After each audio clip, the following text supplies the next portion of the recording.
Hola, hola, ¿me escuchan? Sí, te escuchamos, gracias. Sí, A ver, preséntense por favor, ¿de dónde se están conectando?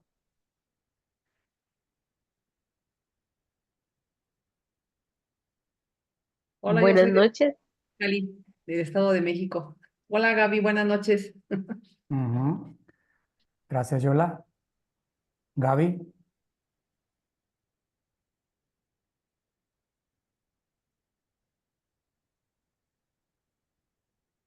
Gaby no se escucha. Tiene cerrado su micrófono, Gaby. Moni, ¿de dónde te conectas? Laura, ¿de qué ciudad se están conectando? Hola, ¿qué tal? Yo de México. De la Ciudad de México. Sí, pero soy de Michoacán. Ah, perfecto, perfecto. Mucho gusto, gracias. ahora sí Laura, se Buenas, abrió. Soy Gaby Millán y soy de la Ciudad de México. perfecto, gracias. buenas Laura, noches, mi nombre es Laura de Costa Rica. ay, desde Costa Rica. Wow. ¿Qué hora es allá, Laura? 7:30 de la noche. Ah, en la misma hora. Ajá. Pensé que era una hora más adelante. Bueno, Alma, ¿de dónde te estás conectando? Hola, buenas noches. Soy de la Ciudad de México. Ah, Ciudad de México, perfecto, bienvenida.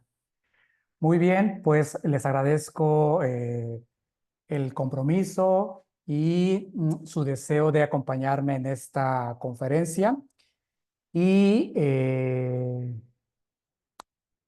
voy a hablar de el autismo. Voy a empezar primero con los síntomas en los niños, luego voy a hablar sobre los síntomas en la adolescencia y luego voy a hablar de los síntomas en los adultos. Y voy a cerrar mi participación sobre reflexionando y la importancia que tiene nuestra labor como auriculoterapeutas en ayudar a los pacientes con esta condición clínica a mejorar la calidad de vida, ¿sí? Exploraremos, vamos a reflexionar entre todos y entre todas qué puntos tenemos en la oreja que pueden ayudar a los pacientes a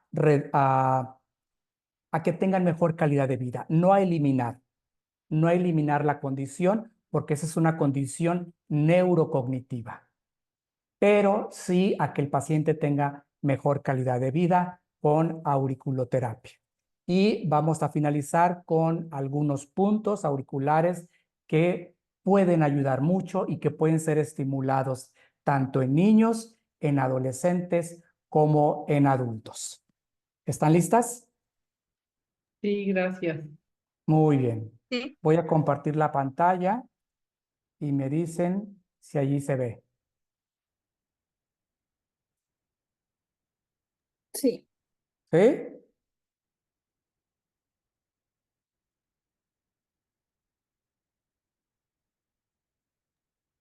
¿Todas pueden ver mi pantalla? Sí, sí, se ve Perfecto. bien. Muy bien, muy bien. Entonces, a partir de este momento vamos a iniciar. Les pido a todas que silencien su micrófono. Al final vamos a tener un momento para aclarar dudas y para que puedan participar. Muy bien, pues para quien me conoce y para quien no, pues mi nombre es Santiago Ulloa López, soy de aquí de Michoacán, México, vivo en Morelia, mi formación es en psicología, pero en los últimos 10 años me he dedicado más a la auriculoterapia y a la láser terapia o fotobiomodulación.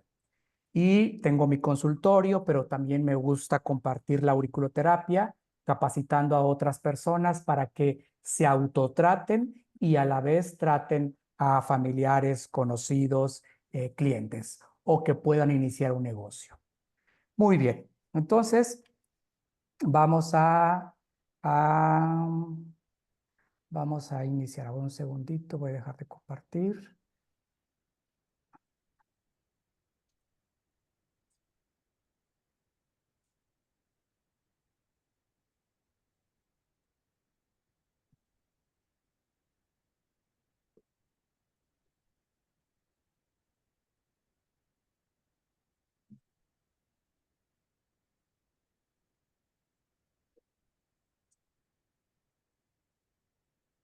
Listo, entonces, ahí está. Bueno, lo primero que nos preguntamos es ¿qué es? ¿Qué es el trastorno por déficit de atención e hiperactividad? Ya desde al principio, se trata de una condición clínica que se desarrolla en los primeros meses de vida porque se da una alteración del desarrollo del sistema nervioso, lo cual va a afectar el desarrollo, el funcionamiento y la estructura del cerebro. Y esta alteración de la formación del sistema nervioso va a provocar alteraciones en la persona a nivel de los comportamientos, pero en la regulación del impulso y en la regulación de las emociones. Esta condición clínica neurocognitiva va a afectar la capacidad del cerebro en diferentes aspectos. Una, para poder enfocarse, para poder tener atención, para poder mantener la atención en un periodo deseado. Y otra es la dificultad de poder regular el impulso, el problema de poder regular lo que siento. Especialmente el impulso es instintivo. El enojo, la rabia, la ira, la tristeza, el miedo, la vergüenza, son emociones con las cuales nacemos. Son básicas, son biológicas y son más de tipo instintivo. Por tanto, poder controlarlas, poder regularlas a esta alteración en la formación del cerebro va a tener una dificultad. Y es uno de los trastornos mentales más comunes que se presenta en los niños. Puede continuar en la adolescencia e incluso hasta la edad adulta. Cuando yo estudié psicología, solo hace 10, 15 años, solo se hablaba de hiperactividad en niños. No se hablaba de una condición que los jóvenes y los adultos también pueden desarrollar. De modo que mucha gente puede estar padeciendo de hiperactividad, de déficit de atención y no lo saben. Adolescentes y adultos pueden tener este trastorno y no lo saben, porque lamentablemente no ha sido abordado y no ha sido atendido. Solo se enfocó en los niños. Se pensó que era una condición exclusiva de los niños. Y muchos adultos sufren, experimentan frustración, impotencia, porque no saben qué pasa con su vida. No saben por qué tienen trabajos inestables, no saben por qué procrastinan los proyectos. Y experimentan mucha frustración. Y claro, como no hay un diagnóstico, la persona experimenta incertidumbre y experimenta angustia. Las alteraciones son a nivel neurológicas y cognitivas, y se presenta por alteraciones en algunos neurotransmisores y hormonas. Principalmente se ha detectado que hay una alteración a nivel de la dopamina y de la noradrenalina. La dopamina es un neurotransmisor que se libera en el cerebro, pero también se libera en el intestino grueso. La noradrenalina es una hormona que se libera en las glándulas adrenales. Inicia en edad temprana y se caracteriza por un comportamiento hiperactivo, pero puede haber niños, hay subtipos de este trastorno.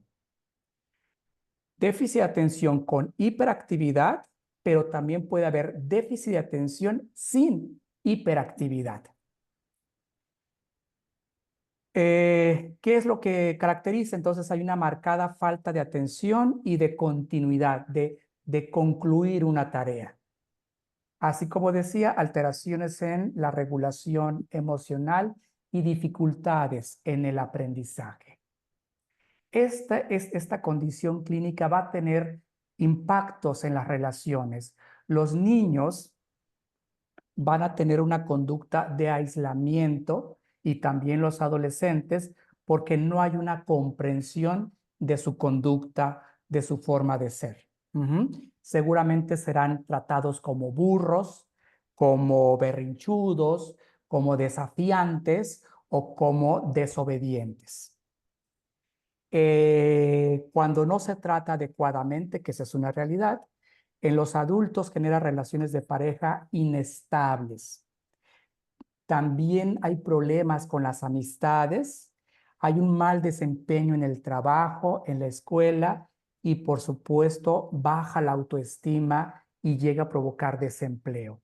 Los adultos con esta condición duran poco en los trabajos. Es difícil que tengan trabajos estables, duraderos, porque como el cerebro funciona de otra manera, entonces tienen problemas con el tiempo, con la organización, con la continuidad y con la conclusión de tareas, de proyectos, de deberes, de compromisos.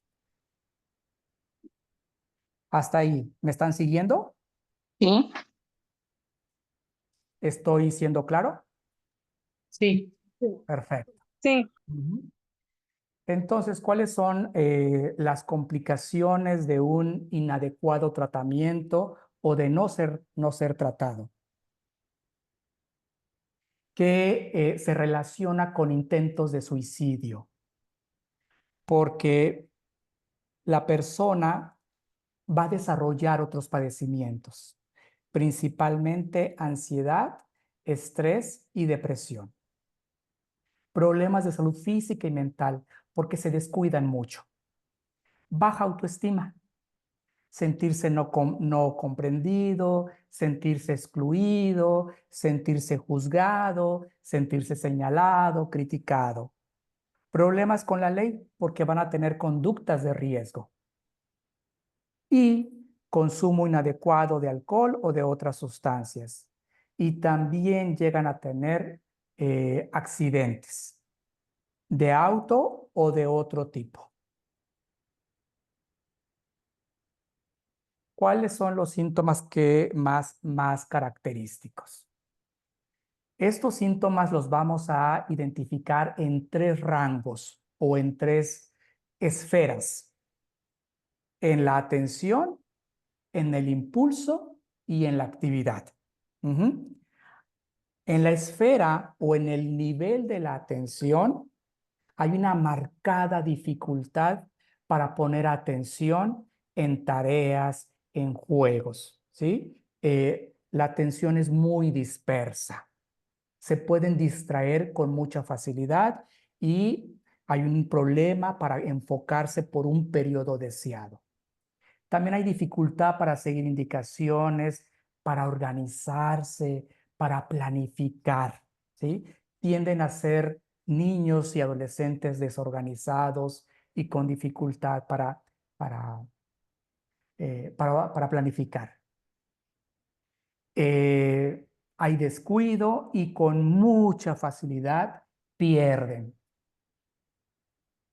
llaves, dinero, útiles escolares, entre otras cosas. En cuanto al impulso, el impulso es regulado por el lóbulo frontal o por la corteza prefrontal. Esta área es el área más racional. Es el área que se encarga de regular, de modular, ya les decía, el miedo, el enojo, la rabia, la vergüenza. Y entonces esta área frontal o corteza prefrontal tiene una alteración. El impulso no es regulado de manera adecuada. En el cerebro de este paciente, de este niño, no hay problema por si se saltan los turnos. No hay problema por si interrumpe. No hay problema por si invade, ¿sí? No hay problema por si se precipita a dar respuestas o por interrumpir una conversación o por cambiar de tema. Aunque esto es más en adolescentes y en adultos, que estás platicando, estás conversando y de la nada te cambia de tema, te aborda otro tema, ¿sí? O no te pone atención. Hay una dificultad para medir los riesgos. Ujú. Eh, pueden saltar, pueden correr o pueden ser actividades sin medir el riesgo de dañarse, de lesionarse, de fracturarse. Y hay una tendencia a realizar actividades que generen adrenalina. Ujú. En cuanto a la actividad, está disparada, está exagerada. Por eso es hiperactividad. Hiper significa mucho. Entonces hay movimiento excesivo, mueven las manos, mueven los pies, están sentados y están moviendo las piernas, se están tocando el cabello. Ujú. Dificultad para permanecer en un lugar durante una conversación o realización, se paran, se levantan, van, suben, etc. Dificultad para realizar tareas mecánicas que exijan atención, hablan mucho, la mayoría hablan mucho y tienen dificultades para el aprendizaje. Y ya decíamos, para la regulación emocional. Ahora, no hay una causa específica. Lo que tenemos es una serie de factores que condicionan el desarrollo de este trastorno. Un factor es la genética. Tener padres con este rasgo o con este trastorno es un factor que puede favorecer el desarrollo. Ujú. El entorno, si durante el embarazo la mamá estuvo expuesta a sustancias tóxicas, pero también las adversidades psicosociales. Si la mamá pasó por momentos difíciles, caóticos, complicados, un duelo, una depresión, una pérdida, desempleo, inseguridad, violencia, poco apoyo social, digamos, poca amistad o poco apoyo social, familiar. Ujú. Y también los problemas en el sistema nervioso central en momentos fundamentales del desarrollo. En el desarrollo del bebé, sí hubo alteraciones en el sistema nervioso central. ¿Me están siguiendo? Sí. Sí. ¿Sí? Sí. Perfecto. Sí. Ahora, ¿qué puede favorecer o aumentar el TDAH en algunas personas? El tipo de familia importa mucho. Tener parientes, padres, hermanos, familia cercana, próxima, con TDAH u otro trastorno de salud, depresión, ansiedad, esquizofrenia, incrementa el riesgo. Si la mamá fumó, consumió drogas durante el embarazo, si durante la infancia, estuvo expuesto a toxinas ambientales. Y claro, si se nació de manera prematura. Muy bien, eso en la niñez. Ahora vamos a entrar en la adolescencia. Algunos síntomas van a cambiar, no son los mismos en la adolescencia. En la adolescencia hay algunas diferencias. Cuando uno entra digamos, en Costa Rica no sé, pero en México cuando uno entra a la secundaria, por ejemplo, de los 12 años en adelante, empezamos a sentirnos, a tener más presión social sobre cómo debemos ser, cómo debemos comportarnos, qué nos debe gustar, cómo debemos vestirnos. Y esa presión social va a generar un estrés en los adolescentes. Además, tienen que cumplir con ciertas responsabilidades y luego hay un factor biológico, que son los cambios hormonales. Esto va a contribuir. Y las dificultades principales en los adolescentes con TDAH, con déficit de atención, es igual, mantener la atención por un periodo deseado. Dificultad para regular el enojo, la rabia, la vergüenza, el miedo. Llegan a ser impulsivos, reactivos, es decir, que lo que sienten lo actúan, mientras que otra persona, otro adolescente, puede sentir rabia, puede sentir enojo, pero puede moderar ese impulso, ¿no? En el caso de un adolescente puede gritar, puede golpear, puede romper. A eso me refiero, con no saber moderar el impulso. Mal manejo del tiempo. Me refiero a que el cerebro interpreta el tiempo de otra manera. Entonces suelen retrasarse, suelen invertir mucho tiempo en algunas actividades y por tanto retrasarse, llegar tarde, no ser puntuales. Dificultad para priorizar tareas y organizarlas y terminarlas en tiempo. Dificultad para lidiar con la frustración. La frustración es un estado es un estado emocional que experimentamos cuando algo no se da, cuando algo no se cumple como nosotros quisiéramos. Pero conforme vamos creciendo, vamos entendiendo que no todo lo podemos lograr, que no todo lo podemos tener.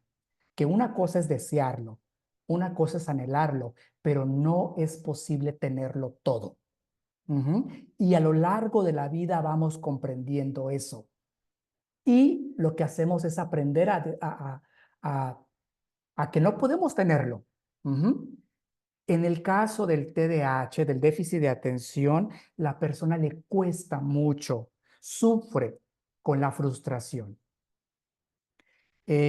Patrones de comportamiento arriesgado o impulsivo, como el consumo de sustancias o tener relaciones sexuales sin protección. O actividades desafiantes a la ley, como pintar, robarse algo, romper algo, etc. Pero actividades que liberen adrenalina. A nivel social, cultural, a nivel del entorno, el TDAH puede afectar las relaciones sociales, la autoestima y el rendimiento escolar. Es decir, que no tenga muchos amigos, por ejemplo, y a que repruebe materias, a que no pase, a que no apruebe el curso o a que no apruebe un semestre, etc. Y es muy probable que desarrollen otras condiciones como depresión y ansiedad. Hasta ahora los tratamientos convencionales para niños y adolescentes, los sugeridos son la psicoeducación. ¿Qué es psicoeducación? Es trabajar con los profesores, trabajar con los padres, explicándoles qué es, cuáles son los síntomas del TDAH y por qué hay que tratar y dirigirse a los niños y adolescentes de una manera diferente respecto de un niño o de un adolescente promedio. Que el cerebro de ese niño funciona de manera diferente. Que el cerebro de ese niño, la manera de procesar la frustración es diferente. La manera de procesar el tiempo es diferente. La manera de procesar el impulso es diferente. Por tanto, el trato debe ser diferente. Y entonces hay una, digamos, como una capacitación, tanto en profesores como en padres, ¿sí? A eso se refiere con psicoeducación. Por supuesto, necesitan terapia psicológica, especialmente de tipo cognitivo-conductual, porque este enfoque psicológico lo que hace es darle herramientas a los padres y a los niños. Trabaja más con tareas, con ejercicios y mucho menos con el habla. Algunos enfoques psicológicos lo que hacen es trabajar mucho con el habla. Y estos pacientes no tienen ese perfil. Por tanto, el enfoque indicado es el cognitivo-conductual. Necesitan de tratamiento farmacológico, indicado por un neurólogo. Y por supuesto que acompañamiento familiar, social y educacional. Trabajar con los compañeros del aula, explicar cómo funciona y por qué el niño se comporta así. Muy bien, ahora en adultos.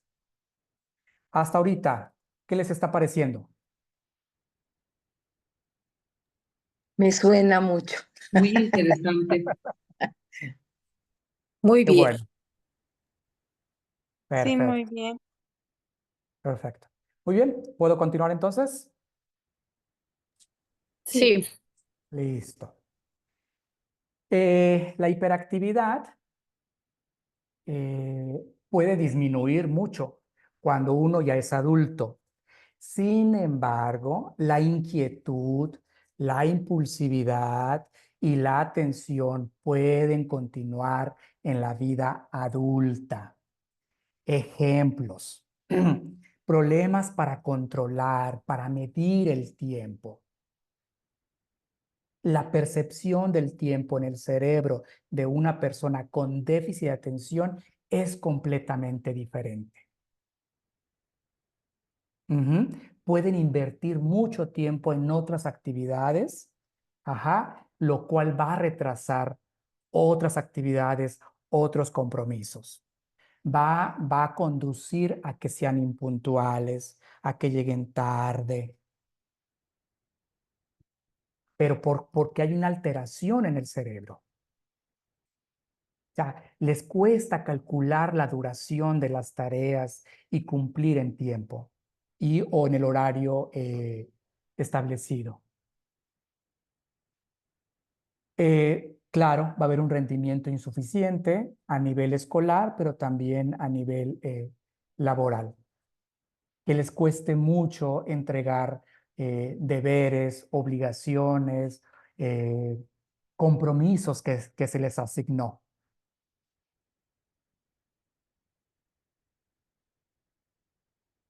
En la organización hay mucho caos. Hay mucho caos, hay mucha dificultad para organizar, para ordenar por prioridad, por importancia. Y esto va a tener consecuencias a nivel económico, a nivel de vida familiar y digamos, a tener trabajos estables. Y cambios de humor. La problemática de regular el impulso, que pueden estar bien y de la nada enojarse, enfadarse o golpear, por supuesto que va a generar problemas con los compañeros del trabajo, con los jefes, va a generar dificultades con las amistades o con la pareja. Por eso llegan a tener relaciones de pareja inestables y trabajos inestables. Entonces, a nivel de comportamiento, son impulsivos, tienen inquietud excesiva, incertidumbre, con facilidad pueden angustiarse, pueden preocuparse, llegan a ser iracundos, estallar y baja tolerancia a la frustración. Dificultad para resolver problemas y establecer prioridades. para administrar el tiempo, para planificar y pierden llaves, billetera, teléfono, etc. Ahora, ¿cuáles son las comorbilidades? Comorbilidad se refiere a el desarrollo de otros padecimientos.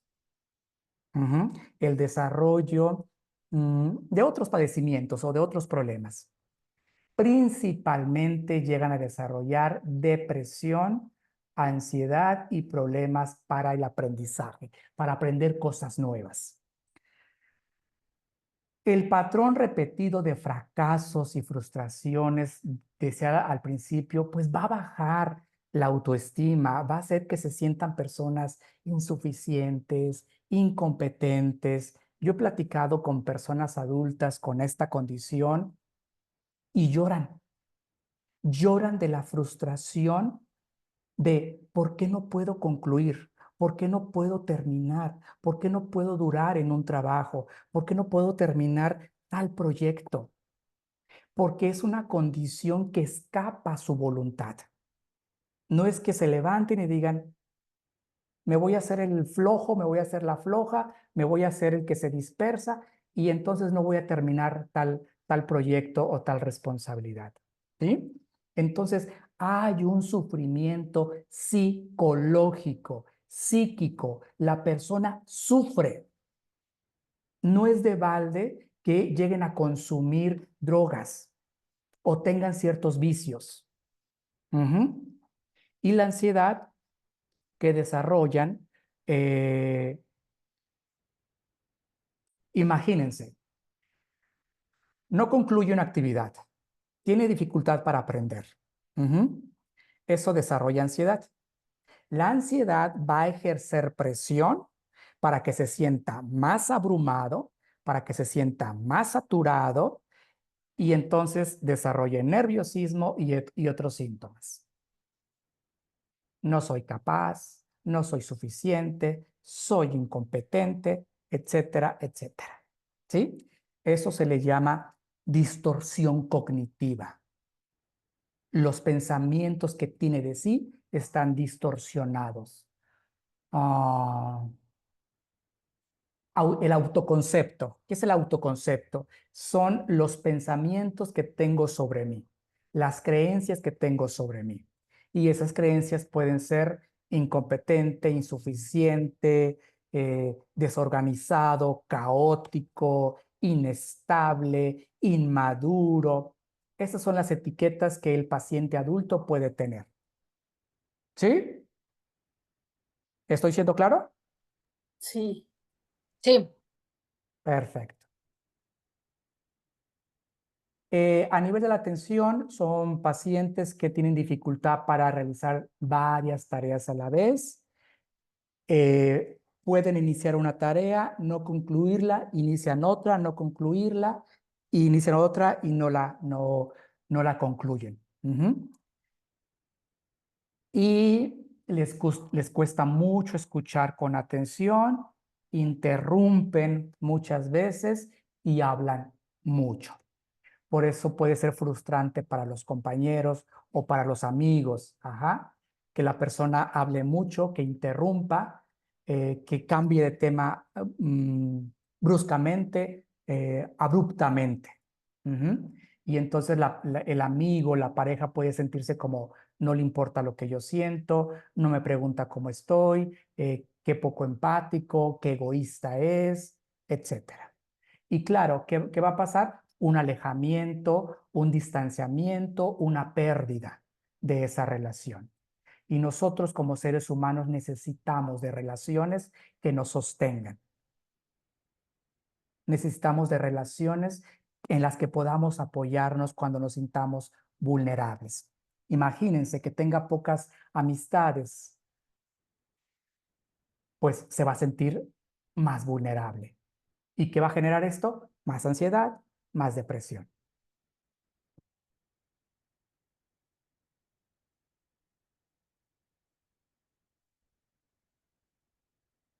Muy bien, entonces el tratamiento es muy parecido en niños y en adolescentes.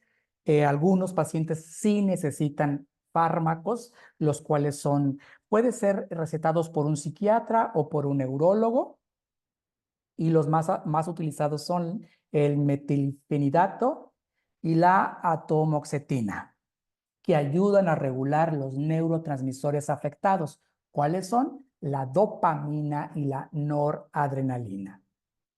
Necesitan atención psicológica, decía, con enfoque conductual, que le dé ejercicios, que le dé estrategias al paciente con déficit de atención para manejar, para lidiar con la frustración, con el problema de la organización y con el problema del tiempo.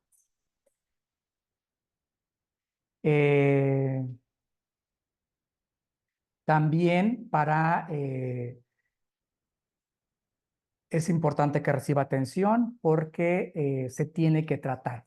Se tiene que tratar las comorbilidades. Que ya dijimos que puede ser ansiedad, depresión, estrés crónico. Y se necesita mucho del apoyo del entorno, ¿sí?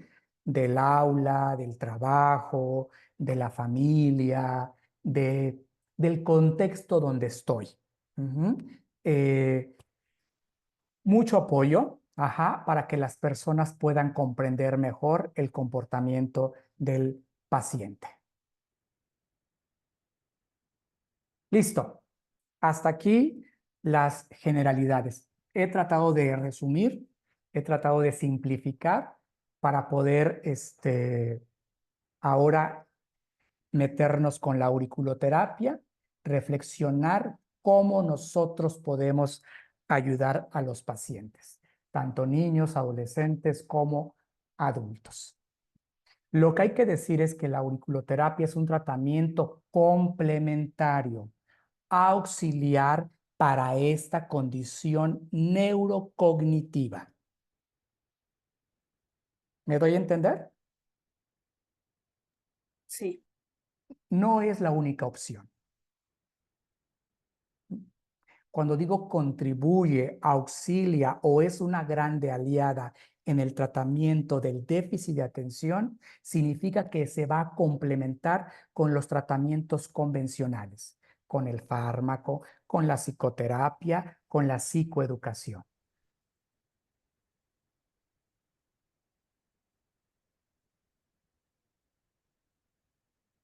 ¿Por qué? Porque regula al sistema nervioso. En la oreja tenemos terminaciones nerviosas, ramas de nervios muy importantes como el nervio vago que van directamente al cerebro. Y entonces va a tener un estímulo sobre el sistema nervioso central y sobre el sistema nervioso autónomo, estimulando al sistema nervioso central a que module la liberación de neurotransmisores y de hormonas. ¿Queda claro? Sí. Sí. Es así como nosotros podemos ayudar con la auriculoterapia. ¿Qué hace la auriculoterapia? Estimular al sistema nervioso, específicamente al central y al autónomo, para que estos liberen, modulen o regulen la liberación de neurotransmisores y de hormonas. Y un factor que favorece la impulsividad, la hiperactividad, los problemas de atención, es una alteración en la dopamina y en la noradrenalina.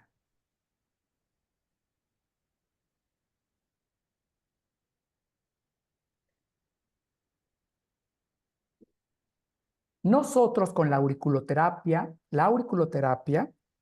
lo que hace es que se module esa liberación de dopamina, de serotonina, de GABA y endorfinas, que bajan el dolor, que controlan la inflamación y que promueven un estado de bienestar, de alegría, de motivación, de disposición. Pero también regulan la liberación de hormonas como cortisol, adrenalina y noradrenalina.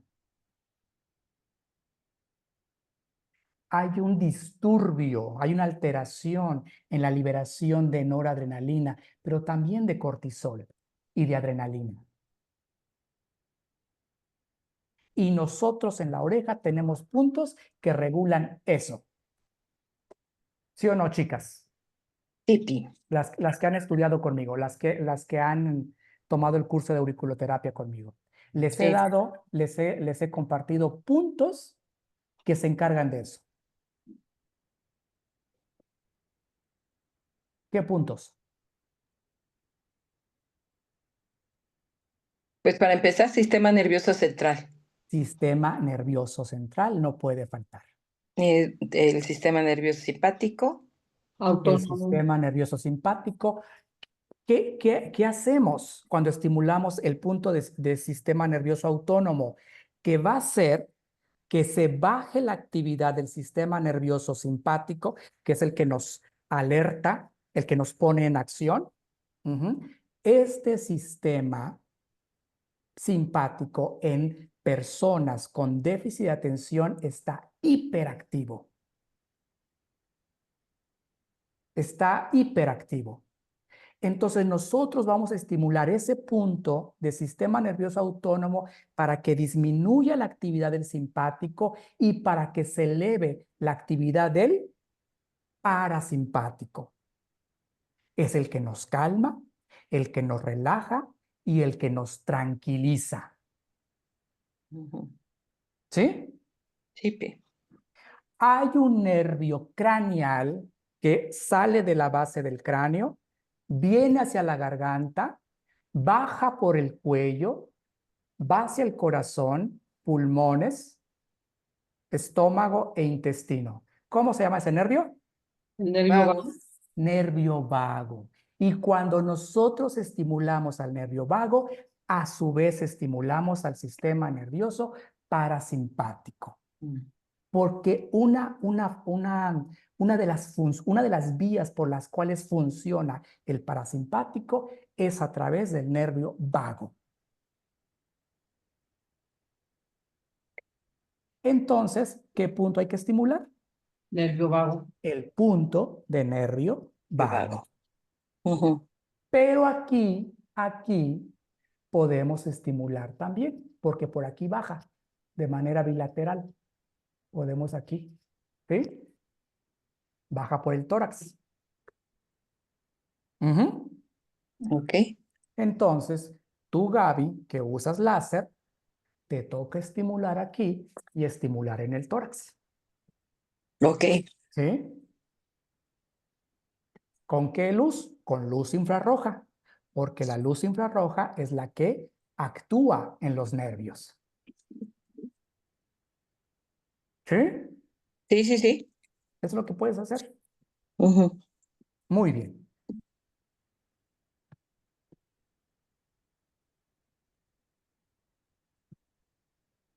Entonces, estimular puntos que actúen a nivel neurocognitivo,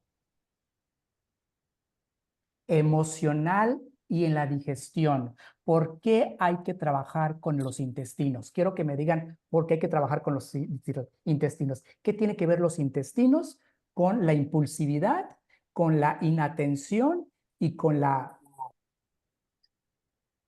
hiperactividad? Por las emociones. Ajá.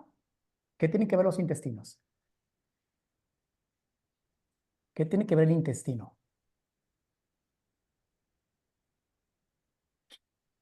Es un regulador. También los intestinos son un como regulador. El intestino tiene una conexión directa con el cerebro.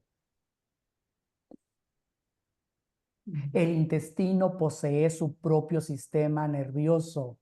Las neuronas que habitan al tracto digestivo liberan neurotransmisores, liberan dopamina, liberan serotonina, liberan GABA y liberan acetilcolina.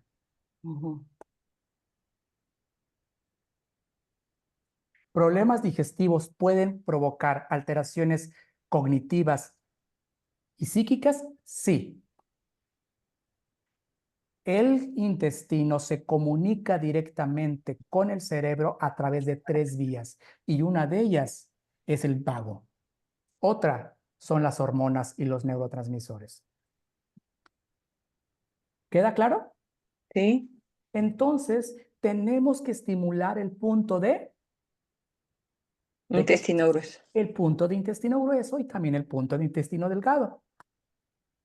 ¿Sí? Y claro, hay que revisar, hay que orientar una alimentación saludable, baja en azúcar, carbohidratos, grasa, harinas, lácteos, carnes rojas. Porque producen inflamación cerebral y en el intestino. ¿Sí? Y Sí. un intestino inflamado no va a liberar esos neurotransmisores. Y si esos neurotransmisores se liberan en bajas cantidades, el paciente experimenta ansiedad.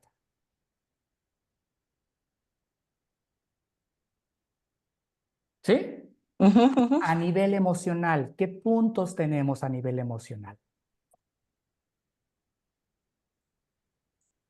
¿Qué puntos tenemos? El de ansiedad, El punto de ansiedad, el el de punto de psiquismo, psiquismo, el punto de corazón, corazón, sí. ¿sí?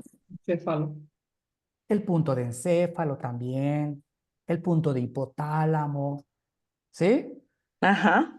Entonces, aquí los puse: sistema nervioso central, encéfalo frontal, ansiedad, intestino grueso, psiquismo y faltan otros, Ujú. ¿sí? Sí.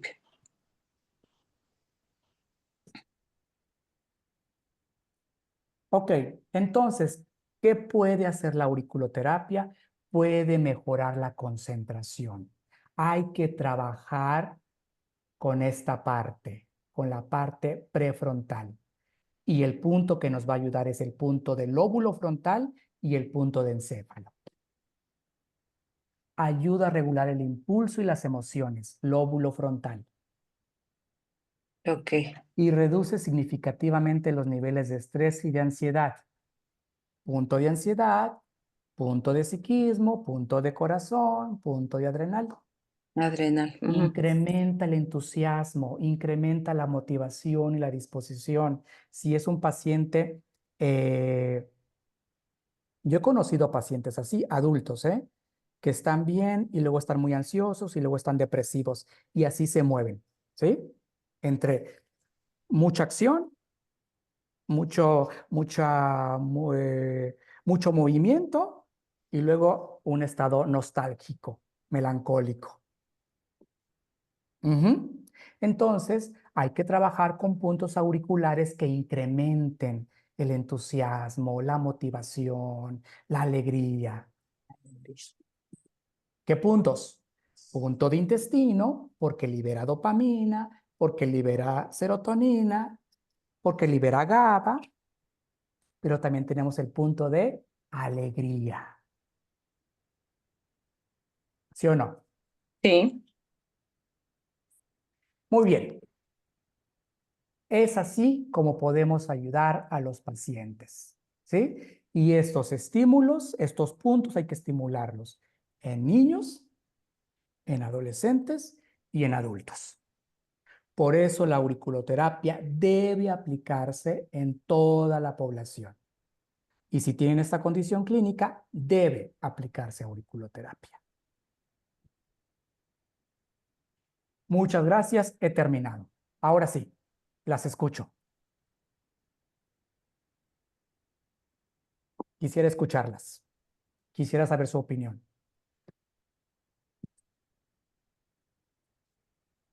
Pues para mí muy interesante y además, al estarte oyendo me hace pues recordar cosas mías que tengo como rasgos y sobre todo en uno de mis hijos. Ujú. Entonces, Ujú. autoaplícate semanalmente auriculoterapia en esos puntos. Ujú. ¿Sí? Gracias. Y tú que tienes el láser y que ya tomaste el curso de láser terapia conmigo, ponte el láser en la frente, En la y parte acá, frontal. en el Ok, lóbulo frontal, ok. ¿sí? Por lo Gracias. menos una vez a la semana. Pero si puedes ponerte 2 veces a la semana por Y ahí 2 voy. meses, hazlo. Ok, muchas gracias, Sí. Santiago. Gracias. ¿Quién más? ¿Quién más Sí, quiere? si me permite.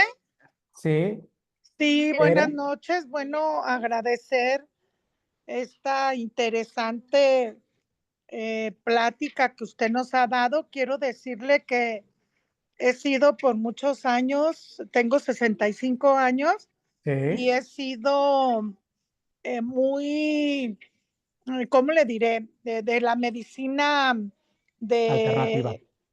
no, de la medicina alternativa, no. Ah, Ahora con alópata. esta plática me ha usted abierto la posibilidad de que yo pueda, ábreme la cámara, mi niña, de que yo pueda, o debo, mejor dicho, nunca es tarde.